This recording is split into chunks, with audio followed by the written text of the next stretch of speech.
made a passing comment either on this podcast or this summer on the blog about how we don't really know what a player can do until they've done it.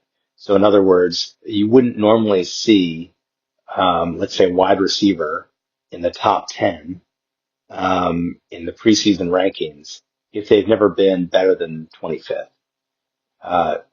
The market wants to see that it's possible before they start really investing in that player. So, in Seattle, Kenneth Walker is ahead of Zach Charbonnet for obvious reasons, depth chart. If Charbonnet goes toe to toe and they're 1A and 1B, then if all things being equal, if they're still in the backfield next year, then we will see Charbonnet's ADP obviously jump closer to where he was this year. That's just kind of the way it works. We all get that inherently. But it leaves room for, the question of which guys who have not made it to that next level are going to make it this year. If you can figure that out with some degree of accuracy, then you're going to win your league almost every time because you're picking the right players at the right time as they're ascending. Picking at the right place, right time, right player, right time in terms of draft, round, and also in terms of year. And you are essentially locking in guys with high upside who will deliver on that upside. Jamar Chase is an easy number one overall pick because we know he can get 400 points. Lamar Jackson is an easy number one quarterback because we know he can get 400 points. The harder part is figuring out, who could get 400 points who's never come close? Again, that makes all the difference. I've been pretty clear for most of the summer that there's some wide receivers who I think are vastly undervalued.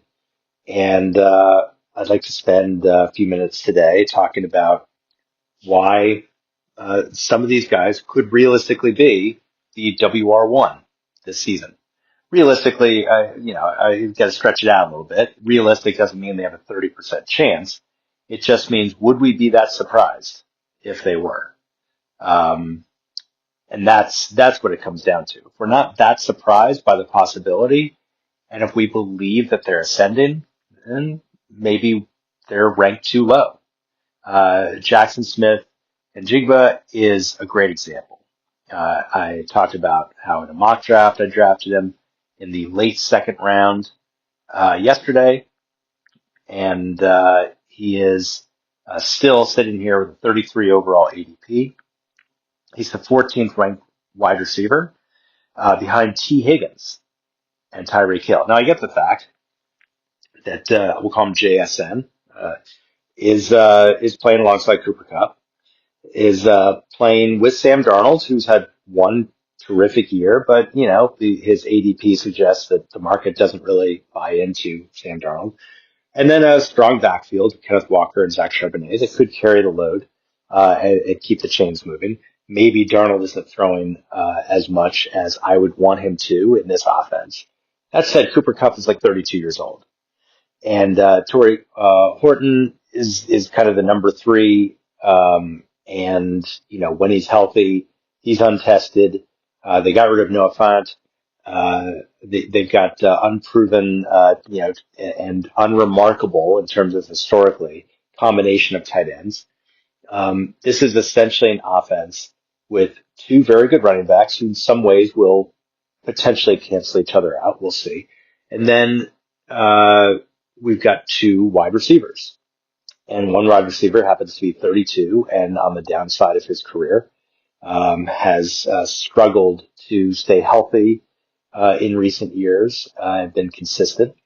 And then on the other side of it, you have JSN, who's like 23, 24 years old, and is the clear cut, as far as I can see, number one. I don't think Kupp is going to come close to being the number one in that offense. I could be very wrong, but I think Kupp is more of a, if he plays the full season, 900 to 1,000 yards, maybe 5 scores, maybe 70 catches, 80 catches. I could see that. I could see JSN pushing it to the next level and getting 100 catches for 1,300 yards, putting up, Justin Jefferson kind of numbers. And why not? He is arguably about as talented as Jefferson. It's just that Jefferson has a couple years on him, maybe 3 years on him. I think in 2 to 3 years, JSN will be a perennial top five, or at least perennial as in he's been there and we start to expect it. I think his ADP next summer will be somewhere in the top 5 to 7. Um, it doesn't mean that he's going to finish in the top 5 to 7 for that to happen. It usually means ascending. So he might finish ninth, and then based on his youth and based on whatever personnel situations happen in Seattle, he might get that little tiny bump.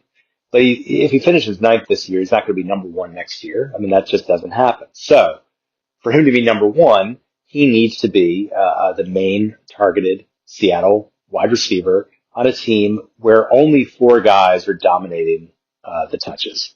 And I think right now that's realistic, which is why I think his 14th ranking doesn't make much sense. And if I were to play for ceiling, I would say he's top five if you play for ceiling.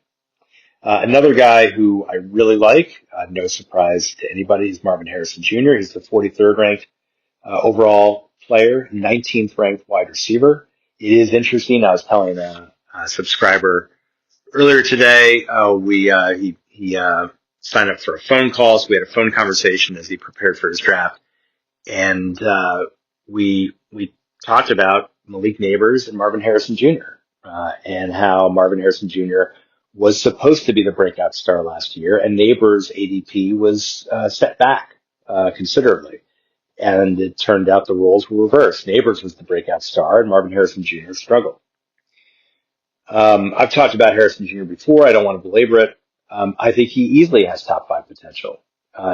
His offense is even thinner, arguably, than Seattle's. Michael Wilson is not the same caliber as Cooper Kupp. And yes, they do have Trey McBride, but I think that they have a slightly more vulnerable backfield. I think Walker and Charbonnet are combined more talented than a whatever 30-year-old Connor and a mostly unproven Trey Benson, who I really like. Trey Benson is 49 ADP, 49 running back ADP, but this is I'd rather entrust my fantasy prospects with Seattle's backfield. So Marvin Harrison Jr., aside from Trey McBride, really does stand out as the pure alpha in that offense. Yeah, he could easily get 100 catches for 1,200 yards and 7-8 scores.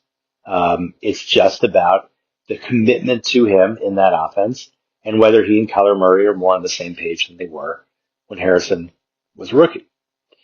If you want to go really deep, and I don't think it's that deep, and I mentioned this on one of my earliest podcast episodes, and I need to bring it up again, is Devontae Smith.